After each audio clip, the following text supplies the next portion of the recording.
अस्सलाम वालेकुम। आज के लेक्चर में हम बात करेंगे सेकेंडरी फंक्शंस ऑफ मनी के बारे में। और सेकेंडरी फंक्शंस ऑफ मनी दो प्रकार की होती हैं या दो टाइप्स की होती हैं। एक जिसको हम यहाँ पर बोलते हैं स्टोर ऑफ वैल्यू और दूसरा जिसको हम बोलते हैं स्टैंडर्ड ऑफ डेफर्ड पेमेंट।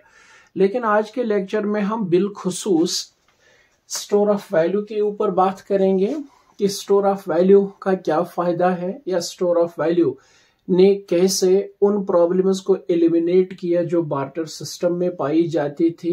तो आज का लेक्चर इन चीजों के ऊपर रहेगा। चलिए स्टार्ट कर देते हैं। आज हम पढ़ेंगे सेकेंडरी फंक्शंस ऑफ मनी में पहला फंक्शन जिसको हम बोलते हैं स्टोर ऑफ वैल्यू। ठीक है ना। अब store of value function of money का क्या मतलब हुआ, ठीक है। Suppose if we are talking about economy A, ठीक है ना, तो इकोनॉमी ए में जो लोग हैं, ठीक है ना, वो क्या चाहेंगे, वो ये चाहेंगे कि वो अपनी वेल्थ को एक्यूमुलेट करे, वो अपनी वेल्थ जो है इसको किस फॉर्म में रखे, मनी की फॉर्म में रखे। ऐसा क्यों वो चाहेंगे? वो इसलिए चाहेंगे क्योंकि मनी जो है ये most liquid form of wealth है, ठीक है ना। तो इतना ही नहीं, मनी जो है it has a store of value, ठीक है। मतलब अगर हम इकोनॉमी ए की बात कर रहे हैं तो यहाँ के लोग इसको स्टोर भी कर सकते हैं, इसको इन्वेस्ट भी कर सकते हैं, ठीक है ना, इसको घर में भी जमा रख सकते हैं, वो उसको बैंक्स में रख सकती है, ठीक है ना। और बल्कि वो उसको फिर उस समय इस्तेमाल करेगी जो उनका नियर फ्यूचर होगा, या फिर ऐसा करके वो उसको अपने फ्यूचर ट्रांजैक्शंस के लिए या future fulfilment of their respective wants के लिए या इन्वेस्टमेंट के लिए इस्तेमाल कर सकती है। हता कि अगर हम बार्टर सिस्टम की बात करें तो बार्टर सिस्टम में ये प्रॉब्लम थी कि वहां पर simultaneously sale and purchase of goods होता था, ठीक है ना, क्योंकि goods were exchanged for goods.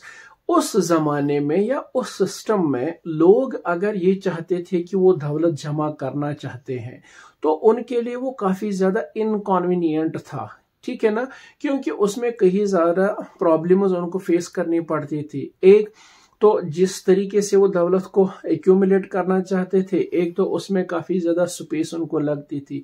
दूसरी बात यह है कि उसमें इन्विजिलेशन की बहुत ज्यादा जरूरत थी, ठीक है ना।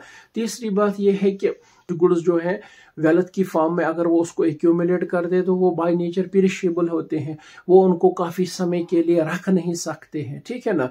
तो इसलिए वहां पर वेल्थ को स्टोर करना काफी ज्यादा मुश्किल हो जाता था।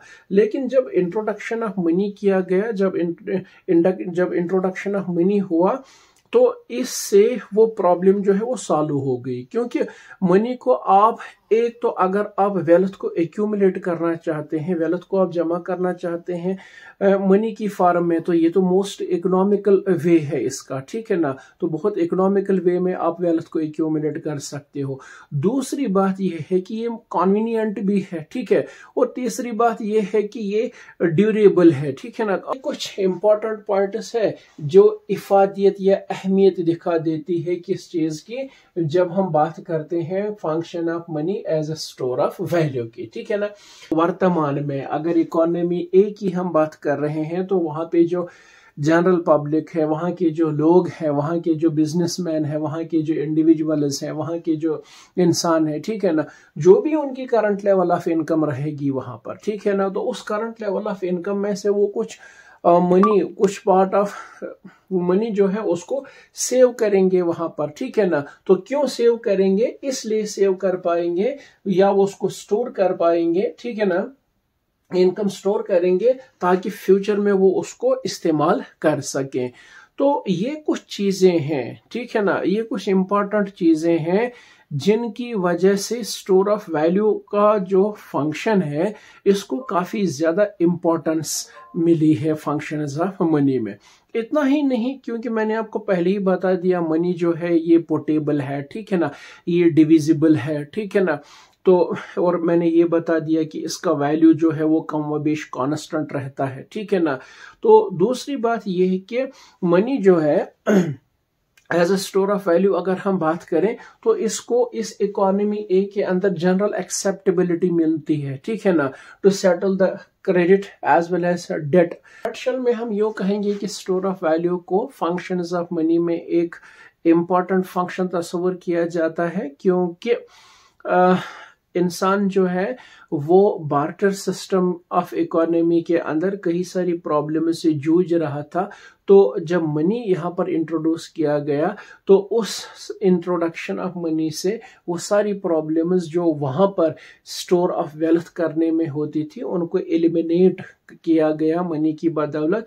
तो this is all about what the function of store of value means. I hope कि जो एक्सप्लेनेशन यहाँ पर मैंने दी आप इससे मुत्फिक हैं या आप इसको अंडरस्टैंड अच्छी तरीके से कर गए हैं।